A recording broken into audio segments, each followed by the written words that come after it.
Bueno amigos, pues llegamos al tiempo de la entrevista aquí en Otras Miradas. Hoy es un programa especial, saben que lo estamos dedicando a la celebración del Día del Libro y queríamos centrar estos últimos 15 minutitos del programa en un periodo en concreto. Vamos a hablar de la Edad Media, del libro en aquel periodo con una especialista con quien mejor nos puede informar sobre este periodo histórico, porque contamos con María José Lob, que ya es una amiga de la casa. Es verdad. María José, bienvenida. Muchas gracias. Es verdad que la Facultad de Humanidades nos da mucho juego aquí, ¿eh? Sí, la verdad es que sí, es una colaboración estupenda, nosotros encantados y bueno, creo que es bueno para las dos partes.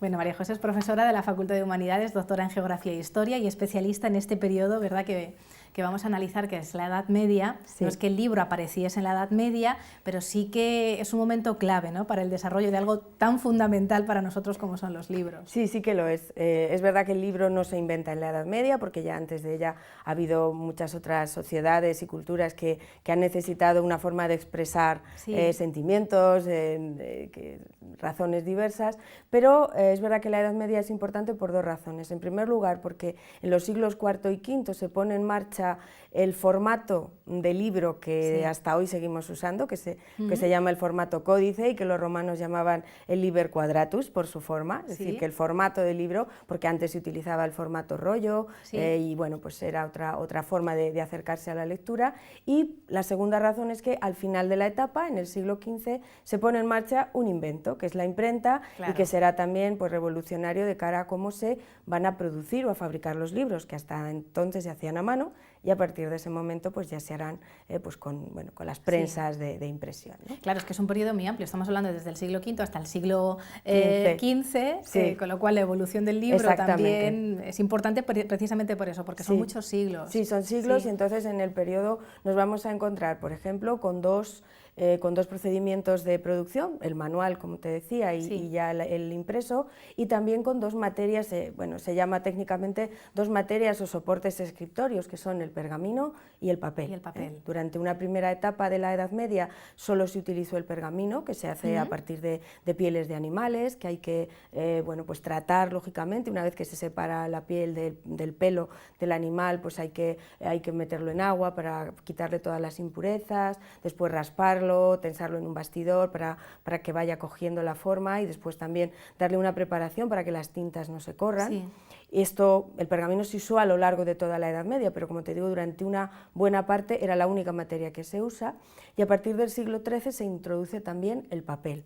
El papel que ya se conocía en China, que los árabes lo trajeron a Occidente y que se empieza a utilizar más abiertamente a partir del siglo XIII. El papel se hace a partir de trapos, que también se maceraban hasta generar una pasta de papel que luego se extendía en una plancha y esas planchas después, una vez que se secaban, pues salía el papel, ¿no? Ese papel era más barato de fabricar que el pergamino, permitió por tanto que se pusieran por escrito muchas más cosas a partir de esa etapa, porque hasta ese momento había que pensar muy directamente qué libro se iba a hacer y qué se iba a escribir para no malgastar esa materia, y a partir del siglo XIII se puede poner más cuestiones por escrito. Era un papel de una calidad excelente y prueba de ella es que hoy la mayor parte de los archivos están llenos, aparte de documentación en pergamino medieval, pero también de papel que está en una calidad extraordinaria. Se ha conservado bien. Mucho mejor que el que fabricamos hoy en día por descontado.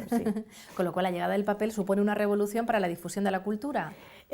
Sí, supone una revolución en el sentido de que permite fabricar más libros, porque bueno, en esa evolución de 10 siglos que has dicho, hay una primera etapa, la Alta Edad Media, la etapa inicial del periodo, en el que la cultura se refugiaba sobre todo en los monasterios y en la cual los libros que se fabrican eran fundamentalmente para uso colectivo de ese monasterio, es decir, no eran libros para la propiedad individual, sino libros que tenía el monasterio y que se utilizaban o para la lectura común en el refectorio, o para la liturgia que se desarrollaba, o para la formación y educación de los mismos.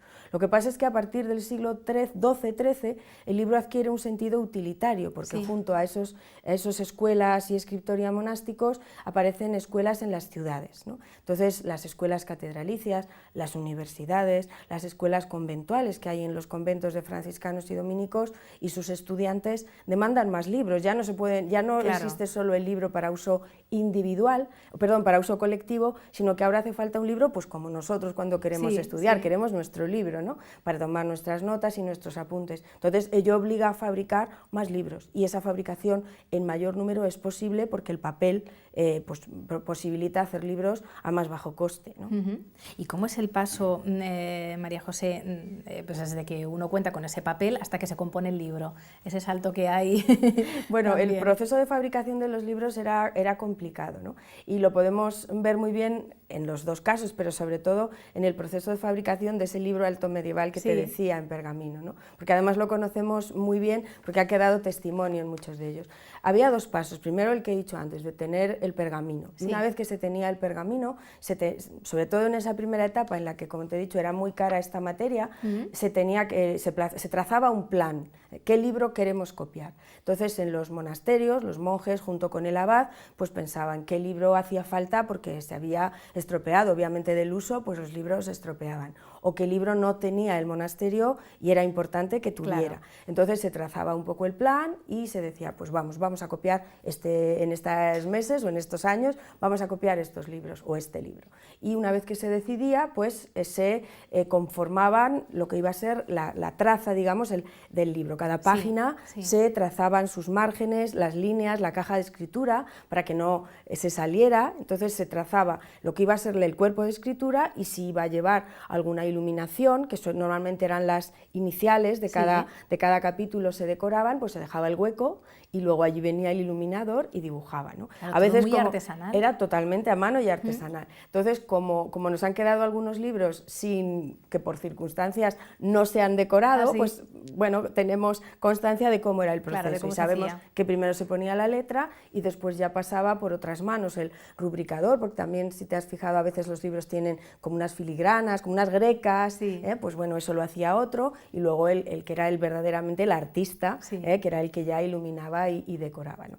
Y bueno, pues se inspiraba, a veces decoraba algo alusivo a lo que estaba escrito, pero otras veces dejaba volar la imaginación y gracias a eso pues tenemos testimonios impagables, ¿no? En todos estos libros de esas imágenes que bueno, ya que los medievalistas no tenemos fotos, pero es lo más parecido a una foto instantánea que tenemos, ¿no? Claro, porque es difícil estudiar este periodo, sobre todo porque hay que remontarse tan atrás en el tiempo, ¿verdad?, como para contar con estos elementos que nos permitan ver cómo se trabajaba entonces. Sí, pero bueno, la verdad es que los libros te cuentan muchas cosas de sí mismos, ¿no? Además del contenido que albergan o que incluyen, también tienen vida propia. Entonces nos dicen mucho de cómo se fabrican, de por qué manos pasó, porque a veces, pues bueno, alguna persona dejó algo escrito en sus márgenes, o por qué en qué bibliotecas estuvo, porque pudo quedar el ex libris de la misma. Es decir, que bueno, eso a los estudiosos de esta línea de análisis, que es la historia del libro como objeto en sí, pues ha dejado, bueno, tienen ahí muchos elementos, ¿no? Con lo cual distinguimos también dos periodos, por así decirlo, de la Edad Media en cuanto a la creación del libro. Estás hablando de lo que suponía hacer un libro de forma tan artesanal, ¿verdad?, de forma manual. El cambio realmente llegó con la introducción de la impresión. Sí, la imprenta fue, como te digo, algo revolucionario. Todo forma parte también de un proceso y no aparece por casualidad. Llega un momento en que, bueno, ese proceso que te he dicho, de que cada vez el libro se requiere más como algo propio, algo individual, como algo útil, pues eso avanza todavía más, ¿no?, conforme llegamos al final de la Edad Media, y los estudiosos han dicho que se pasa de un lector público a un público lector, es decir, de esa lectura pública que se hacía en los monasterios a un público que quiere tener su libro, ¿no?, directamente. Y claro, eso hace que haya que producir con mayor rapidez y mayor número de libros. Esa producción para atender el consumo y esa mayor demanda hace que los libros que se realicen no siempre sean de buena calidad, ¿eh? Es decir, para abaratar costos el libro se empobrece notablemente, a veces se comprimen demasiado las líneas para que sea más barato y quepa más. Entonces, bueno, todo eso quita un poco de mérito al trabajo, ¿no? Y claro, empiezan personas que empiezan a pensar cómo podemos fabricar libros en mayor cantidad y a menor coste, ¿no? Y eso es lo que dará lugar al nacimiento de la imprenta. Gutenberg, en Alemania, a mediados del siglo XV, inventará, en realidad lo que él inventa es los tipos móviles, es decir, unas letras que iban a situarse en unas planchas de madera y que iban a conformar las distintas páginas de cada uno de los libros. Se inspiran para ello en algo que ya existía, que era la técnica de la silografía. Que era el grabado en madera, que se hacía, se tallaba pues, imágenes distintas, algunas pequeñas letras, pero claro, valían para solo esa vez, no se podía tallar un libro en madera, ¿no? Pero él, entendiendo ese mecanismo, piensa, bueno, pues en lugar de en madera voy a buscar la fórmula de que haya tipos, letras en definitiva, que me permitan conformarlo. Entonces, en realidad él lo que es un orfebre que inventa esos tipos móviles y que a partir de ese momento, pues bueno, teniendo cantidad de ellos, pues pueden ir conformando las distintas páginas de un libro. Entonces, eso es absolutamente revolucionario, ¿no? Porque permite fabricar a menos costo y además con calidad, porque claro, la página una vez que se compone, pasaban los tipógrafos y que veían que esto estaba bien, y la misma página pues servía para componer muchos libros y todos estaban bien, porque el trabajo artesanal tenía de pega y a veces lo vemos que los libros estaban equivocados, los copistas se podían confundir, podían escribir pues una línea por otra, pues bueno, lo que nos pasa cuando hacemos algo a mano, ¿no? Entonces, bueno, esa imprenta lo cambió. Y cambió también, antes lo decías, esa forma artesanal de trabajar.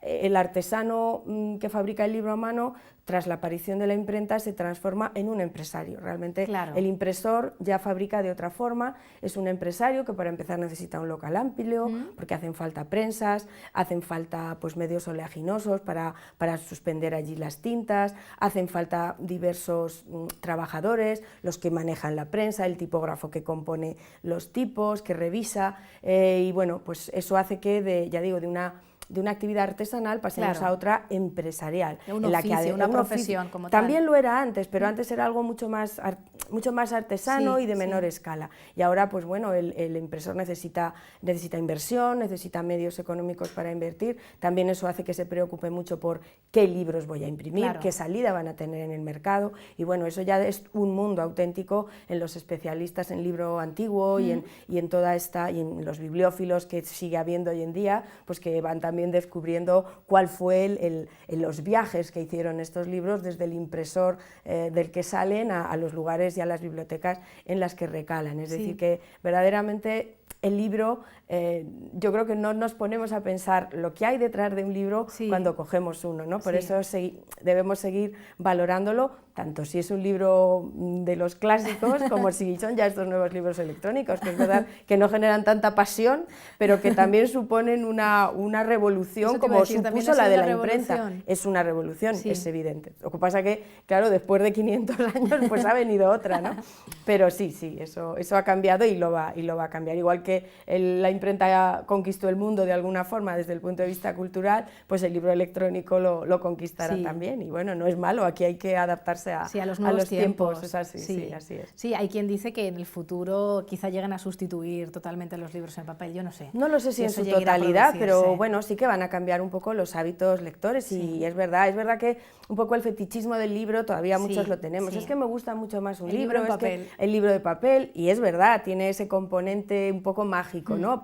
Para los que nos gusta el libro. Entrar a una librería y empezar a ver los libros, yo creo que no hay placer más, bueno, en este sentido es maravilloso. Pero bueno, lo que tampoco se puede es negar la utilidad que tiene el libro electrónico, la facilidad de almacenamiento, porque hay que tener en cuenta que hoy en día en los pisos que tenemos, la mayoría los libros acaban por comerte, y bueno, además, pues bueno, permite también leer a menor precio, eso es verdad, con calidad, y bueno, pues simplemente es adaptarse a los tiempos. Yo no creo que lo sustituya, pero que, bueno, que convivirán, no sé en qué armonía, pero convivirán. Pero esto ha cambiado totalmente también las bibliotecas, la forma de préstamo, es decir, ha obligado tanto a editores como a bibliotecarios pues a cambiar la forma de entender su relación con el libro. Así que por eso la revolución está ahí, Adaptarse a los nuevos tiempos, ¿qué diría Gutenberg, ¿no? Si nos viese? Sí, pues fíjate, pues ya te digo, él seguramente se sorprendería, porque en su momento él no pretendió sino producir, es decir, es una persona que lo que quiere es atender a la demanda.